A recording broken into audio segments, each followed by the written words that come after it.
Hey VC, Plastic Eric here, Plastic Soundwave Cult, here for a special edition of the Plastic Soundwave Cult. It's not a collection connection. It's not showing some of the records that I bought when I was over in Europe. It's a thread. I don't do a lot of threads, uh, but the guy who started this thread, Stunty from Stunt Rock Confusion, did me a solid. So I figure I could do his thread. That's, hardly asking too much. And so he started the thread about records that will never see the light of day as a MoFi record. So I figured I'd call this NoFi. NoFi records.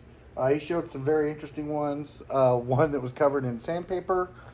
And just various things for why. And he had some very good examples. My collection is not even close to as extensive as Stunty's is. And he could probably say extensive much better than me. And English is just like his, fourth or fifth language that he knows. So these are 5 records that will never get the MoFi one-step treatment. And this is a pretty big list, so it kind of leaves it wide open. But I'm going to start off with a live album. I don't know if they do live albums or not, so that would probably disqualify it right from the get-go. But Joy Division, the beginning of the end, I showed this about a month ago on an episode of Collection Connection. And this album, the cover looks pretty cool. I mean, the wax on this is absolutely gorgeous. But it is a horribly, horribly recorded album. And I've said that every time I've shown it. Oh, excuse me. Emphysema. Horribly, horribly. This is not even close to being an audiophile record. So, I mean, when you listen to it, and I've described it this way before, it sounds like it was recorded on a boombox in the building next to where they were doing the concert. Because it's rough. But you get used to it as you listen to it, and I think it's, in a way, it's kind of makes the experience interesting. So I do like this record, and I like to hear the songs that they play on here. I mean, they got Dead Souls on here, Digital, and Transmission, and Lost Control. So they've got great songs on here, but they're like super, super badly recorded in this live session. Their second to last live show, which was at, I'm sure I'm pronouncing this wrong, Ajanta Cinema Derby, April 19th, 1980. So they did one more concert after this, and then unfortunately Ian Curtis took his life. So that's number 1 in no particular order. Here's another one that'll probably be disqualified just because it's a live album. But this one's a twofer, so it does come with a studio album. The Dead Sea. I'm not even going to try to pronounce this right now since this is, for Stunty. I don't want to butcher his native tongue. But this here album, well, shit, maybe I'll give it a try. Let me see what it's called again. Climat es Mont? Climat es Mont? I don't know. I make it sound Dutch. This album here is a live recording of the band Dead Sea playing to an audience of 1. 1 person in the audience. And this is very, very ambient noise type music. And since it comes with the studio album, Tentative Power, which was a 12-inch 45 that they did, which is a little bit more upbeat than this album. As it goes along, it picks up. But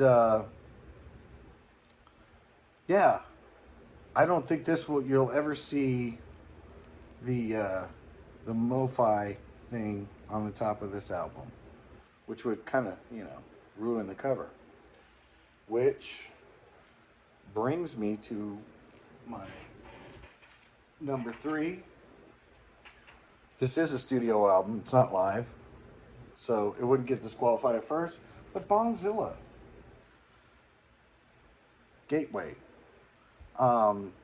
This is almost one that I would rather not see, because they seem to, to be a NoFi. First of all, you have to have a ton of reverb.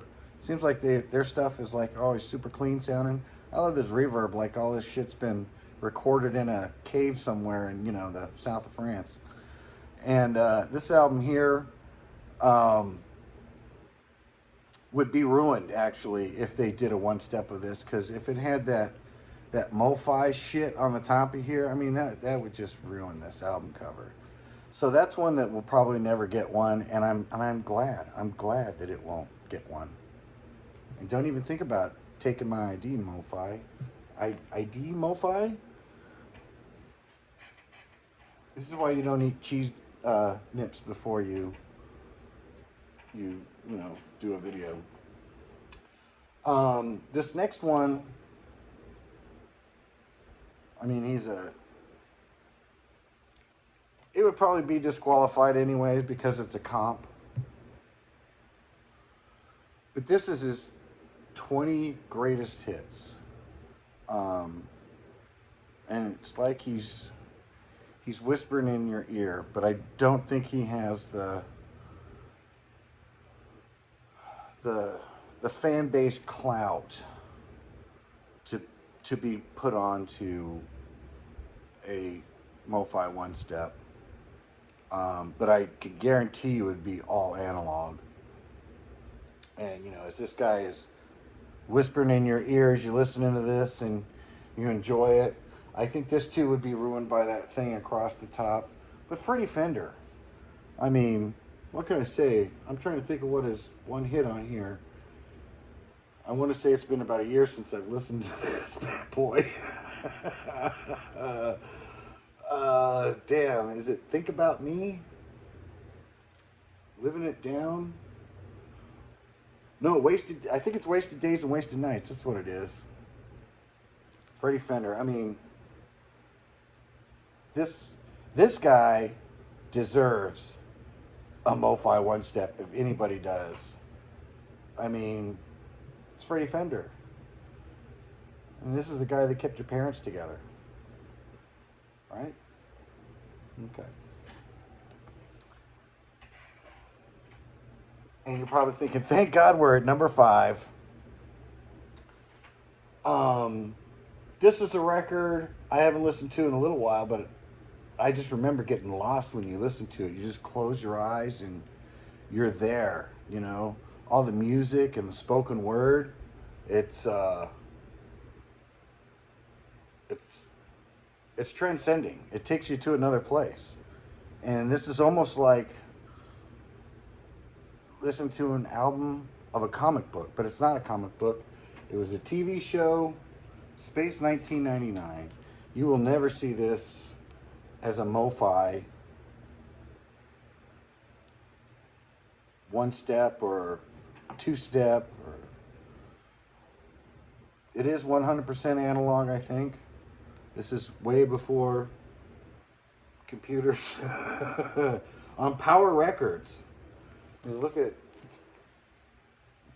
I remember this one here. I remember watching this show. I had one episode where it scared the shit out of me. And then I thought their little spacecraft were pretty cool too. Interesting story. But will never be a MoFi. Alright, so I'm sure I'm thoroughly fucked that all up. And so with that, I'm going to say it's not just about the music. Sometimes it's about MoFi. Till next time, bye!